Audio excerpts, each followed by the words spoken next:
আসসালামু আলাইকুম। তোমরা সবাই কেমন আছো? আশা করি তোমরা অনেক বেশি ভালো আছো। হ্যাঁ, আলহামদুলিল্লাহ আমি অনেক ভালো আছি। আজকের ভিডিওতে আমরা আলোচনা করব দুই সংসদ নির্বাচনে, এবার ত্রয়োদশ জাতীয় সংসদ নির্বাচনে দুই সদস্যকে নিয়ে।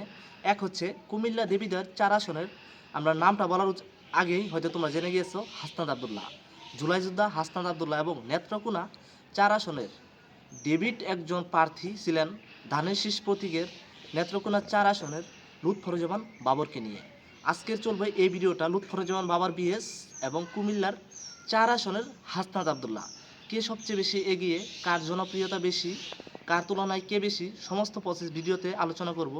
তাই তোমাদের কাছে ছোট্ট একটি রিকোয়েস্ট করি, আমাদের এই ছোট্ট চ্যানেলটিকে সাবস্ক্রাইব করে ভিডিওটি না টেনে তোমরা সম্পূর্ণ দেখতে থাকো। হ্যাঁ বন্ধুরা, তোমরা ঠিকই শুনেছ। আজকের ভিডিওতে আমরা খুবই গুরুত্বপূর্ণ বিষয় নিয়ে আলোচনা করব। কুমিল্লা 4 আসনের দেবিদ্বারের হাসনাত আবদুল্লাহ, তারা ছিলেন জুলাই যোদ্ধা, এই তরুণদের আইডল। এবারে জাতীয় ত্রয়োদশ নির্বাচনটা শুরু হয়েছে এই হাসনাত আবদুল্লাহদের কারণেই। এই হাসনাত আবদুল্লাহ যদি না থাকতো, সার্জিস আলম, নাহিদ এবং যারা ছাত্র ভাইরা, তারা যদি জুলাইয়ের সময় আন্দোলন না করতো, এই নির্বাচনটা কিন্তু কোনোভাবেই সম্ভব হচ্ছে। এবং স্বৈরাচারী শেখ হাসিনাকে তারা এই দেশ থেকে মুক্ত করেছে এই হাসনাত আবদুল্লাহদের মতো সাহসী নেতাদের কারণেই।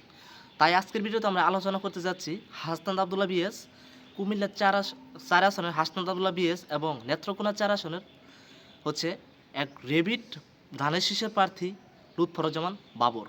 লুৎফরুজ্জামান বাবরও কিন্তু জনপ্রিয়তা অনেক বেশি, আর দুইবার ধানের শীষ প্রতীকে কিন্তু তিনি এমপি হয়েছেন এবং প্রতিমন্ত্রী পর্যন্ত হয়েছেন।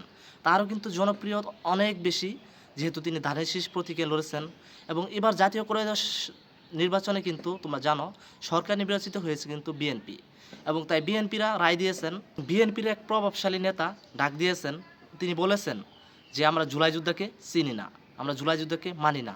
কারণ যদি এই জুলাই যুদ্ধ না থাকতো, তাহলে তাদেরকে নির্বাচনকে দিত, এই নির্বাচনে তারা সরকারকে পেত, তাদের তারেক রহমান কীভাবে লন্ডন থেকে আসতো, এসব বিস্তারিত কিন্তু ছাত্র জনতা আবার খেপে উঠেছে এবং 24-এর মতো আরেকটা আন্দোলনের প্রস্তুতি নিচ্ছে।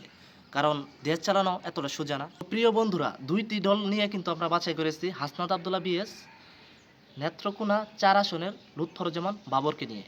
তো এই দুইজনের জনপ্রিয়তা নিয়ে তোমাদের কিছু মন্তব্য থাকলে অবশ্যই কমেন্টে লিখে যাবা।